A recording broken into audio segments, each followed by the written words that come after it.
You can put it on the board. Yes.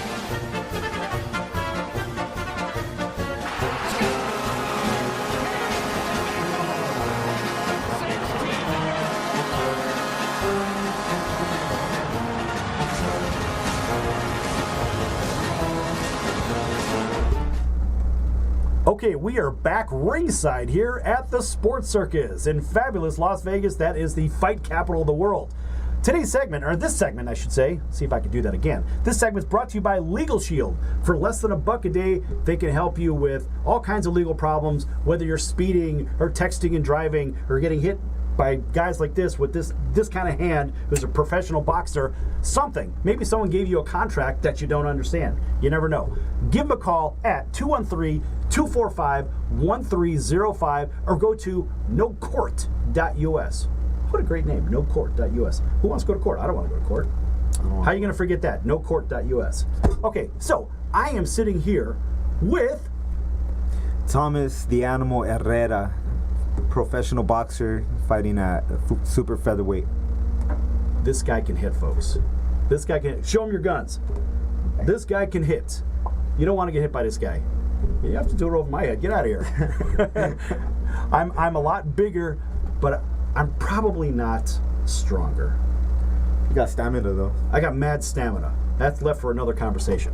So, anyway, let's talk about your career, where you see it going. Now, you may get a $50 million payoff. You may get a $100 million payoff. You never know. All it takes is the lucky punch. Right. Right? Because you're already a great puncher. But now if you get in the ring as one of those setup fights and you take someone down, imagine like what Buster Douglas did to Tyson. Yeah. I mean, look what it put Buster on the map, didn't it? Definitely. And how much money did that guy make? Lots. Wow. All right. So what are your plans in the next 3 months? How many fights do you think that you're going to end up with? The next 3 months, I would say this year I'll probably have a total of 5. Mm-hmm. Yeah, definitely. But you've had 2 this year? 2 so far. Okay. Yeah, but I mean, I've been in this game like 10 years as a professional fighter. Yeah, and then before that I had 30 amateurs. So aren't you like 21? He's been fighting since he was 11. Yeah, I came out of the womb throwing punches. Right, exactly. Exactly. Kind of like Billy. You know, Billy came out, he already weighed 200 when he came out of the womb. Yeah. You know, because of his head. Folks, if you don't know him, his head is this big. It's a double pumpkin head. I don't know how he fits in here, but I don't know how either. I mean, it's a big ring in here. I don't know how his head fits in here. But he did tell me a story about the ring collapsing. Because I guess there were so many people after a fight that he had won, they climbed into the ring. He actually broke his leg when the ring collapsed. Wow. Have you ever heard of anything like that happening? I have not. Google it. Yeah, he actually had it happen. That's unbelievable. So, we were going to talk about something particular in this round, and I believe, I think I hear a train. It's live, folks. Anything could happen. Anything could happen.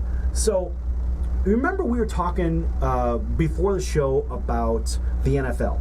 Right. Okay, so folks, the NFL has recently settled on 2 concussion cases.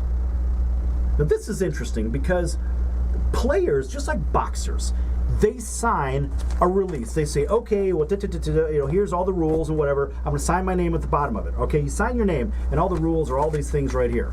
All right, so the problem is this.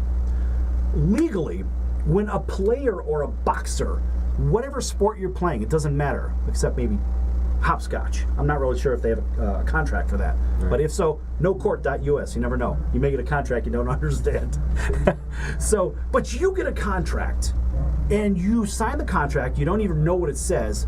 Anyway, there's an indemnification clause where the league or the boxing council or the venue, you have to hold them harmless in case something happens. Well, the NFL has this. Major League Baseball has it. Hockey has it. The NBA has it. The WNBA has it.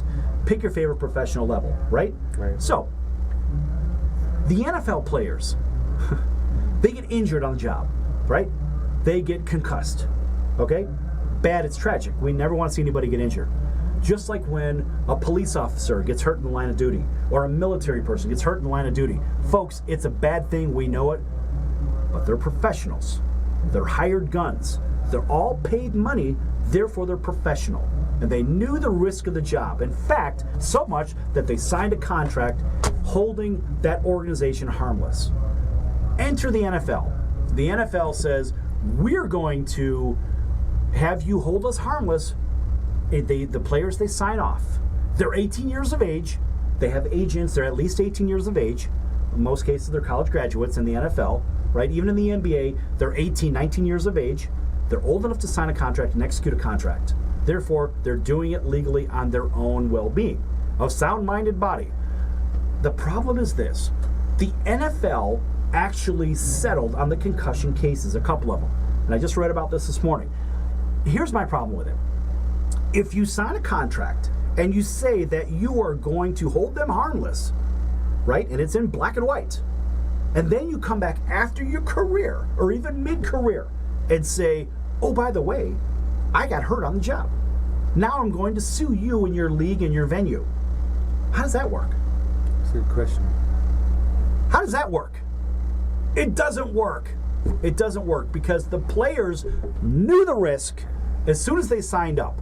And as soon as they signed up, they held everybody harmless on paper. Now, in boxing, I had this conversation with Billy yesterday. In boxing, I said, Billy, have you been concussed? And he said, many, many times. I said, so what's your recourse? He goes, that's a good question. So, Tomas, you have fought many fights. Right. Have you ever had a concussion? I have not. I've been pretty fortunate enough. That's because you're elusive and quick, right? You know what to do, right? Exactly. Show everybody your thing again. Go ahead. Boom. That's the guy. Right okay, there. So when he's back there in the ring, you don't want to get hit by him. But the idea is if you get hit, somebody gets a lucky punch in on you, and let's just say they hit you, your head bounces off the canvas or the turnbuckle or whatever the hell they call it. I don't know. I'm not a boxer. Yeah. Anyway, I just watch it on TV or ringside when he's fighting. So if that happens and you get hurt, what's your recourse? What do you do? Usually after a fight, the doctor checks up on you and asks you if you're okay, if you have headaches, if you're double vision or whatever. And I mean, if you are injured, I guess just go from there. They take care of you, and I believe the boxing commission is the one that pays for whatever. So the doctor is licensed or basically hired by the boxing commission, right? The boxing commission. Okay. So in your last fight, for example, and Right. was that a WBC fight or something like that? No, it was actually just a 6-rounder. Okay. 6-round fight. So whoever was sanctioning this fight, Right. they're responsible for hiring the doctor. Correct. Okay, so think about this. If the doctor misdiagnoses you, says, oh, he's okay, nothing's wrong with this guy whatsoever, and then let's just say a few days later, you have some really bad symptoms from being concussed or something horrible like that. Right. What is your recourse against that doctor? That's the big question. And all you at home that's listening, you have to realize that this guy, he technically signed a release just like the players in the NFL. They signed a release, right? Now, does he have the right to go back to whoever sanctioned the fight or the venue and go after them just like the retired players or the injured players from the NFL, how they go back to the league and sue the league? That's my question to you. How do you feel about that? I believe there is maybe a grace period. I don't know if it's 3 or whatever, but say you are feeling symptoms after the fight. You could go back to the boxing commission and tell them that your head's hurting or you're suffering a concussion or whatever it is, and they should take care of it. But I mean, I'm not 100% sure, but that's what I've heard. Tomas, what if they say, sorry, you signed a release?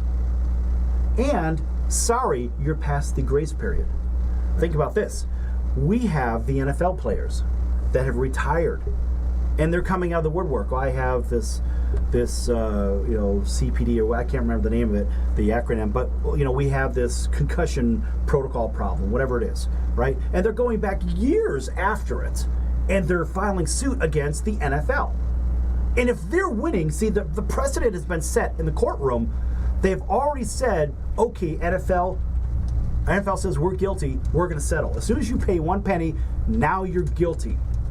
Now, the important part about that is that precedent has been set for the boxing world and for the basketball world and for the hockey world. God knows they need it there, right? And the baseball world, those people get hit in the head or spiked or whatnot, something that hits their head. The point being is the NFL just opened up the floodgates for lawsuits from professional athletes, for people like yourself and Billy and Mayweather and McGregor and everybody that's out there. Yeah, I said your name in the same sentence as Mayweather. How's that? Nice. You heard it here first. So the point being is they've opened the floodgates, and if there's a problem with people like yourself getting injured, guess what? Now everybody has a claim. And remember, folks, you heard it here first on the Sports Circus. We'll see you in just a minute.